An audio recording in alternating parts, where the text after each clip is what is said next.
we go again. Like already this second one is, to me, better than this one. I mean, the contrast is nicer. It feels more painterly. It's far more expressive.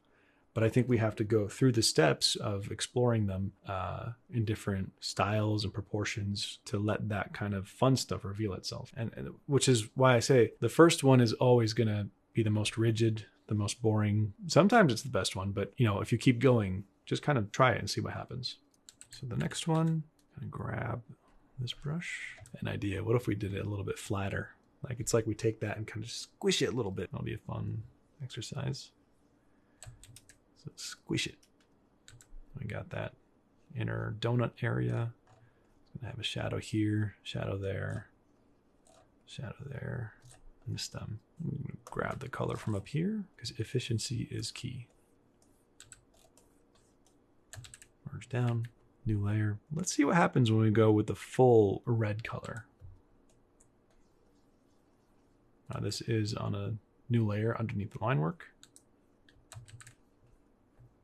Go halfway to black, make it cooler.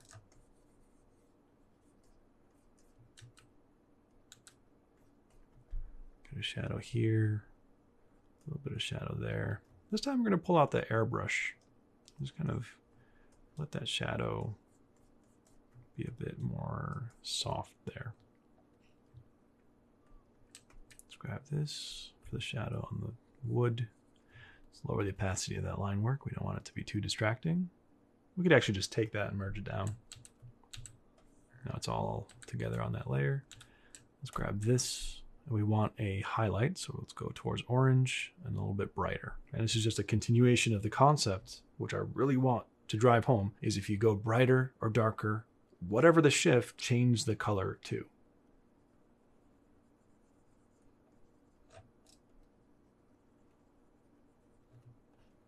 Okay, just lay in these highlights.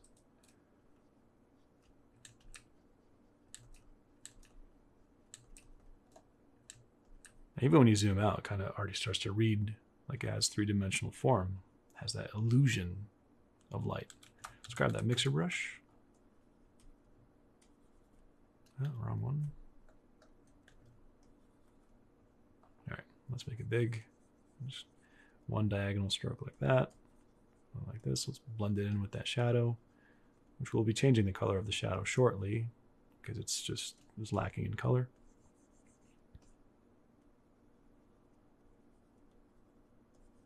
A lot of the questions you might have as you're doing something like this often get answered by just doing the painting. You'll have a lot of ooh and aha moments when you're kind of, you know, going through the process of it rather than trying to plan everything out and figure it all out before you go in. Let's grab that blue again, make it nice and fun and colorful. When I just put that blue down there, I looked up at the navigator window on the thumbnail just to see if it's too strong, because if I did something like this, that's kind of too strong, right? I want it to have saturation in the blue, but not so bright that it's competing with the highlight area of the apple itself. The highlight in there. And let's make that ground a little bit brighter here. Here as well. And just fade out.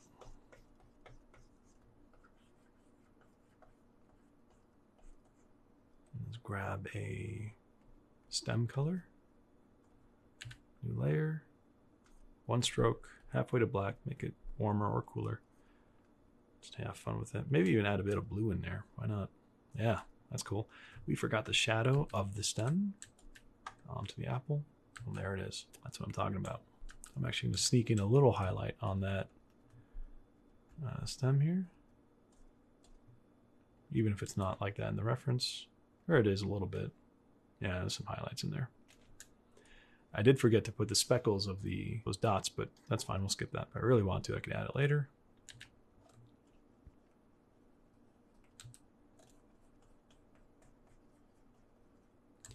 I'm gonna go ahead and put some blue in the shadow to make it a little bit more interesting.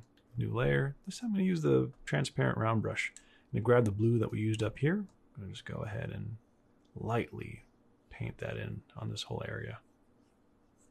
And this is on a new layer, so now I could just lower the opacity, set it to lighten so it's not going to affect that highlight. Watch what happens. It just goes right through.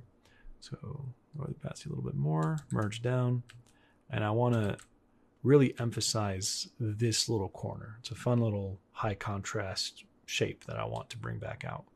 Just use the lasso tool for this one. And there's just so many methods to do all these things. New layer, I'm gonna grab this highlight color, grab that bristle brush. I'm gonna press really hard and fade outward by letting go carefully as I do these strokes. Now when you zoom out, it's a nice little juicy highlight. And it really brings out this area.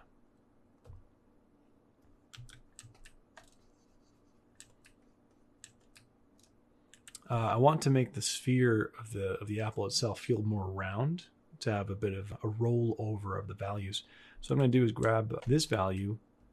I want to go halfway to black, but if you remember from the cube exercise, on one side we had a cool shadow, on the other we had a bit of a warmer shadow. So we're going to go a little bit warmer with this instead of cool. I'm going to just lay that in like this along the whole edge of the apple. Like that. And it's on a new layer. I'm going to grab that airbrush eraser and erase out up to the edge like that.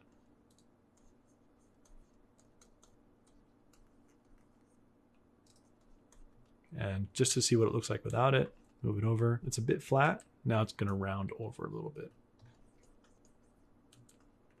Cool. I'm going to blend some of these cylindrical elements here. I'm going to leave it sharp towards a couple of these areas. That's fine.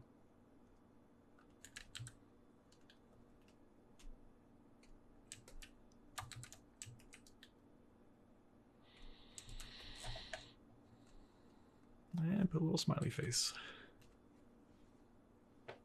Cool.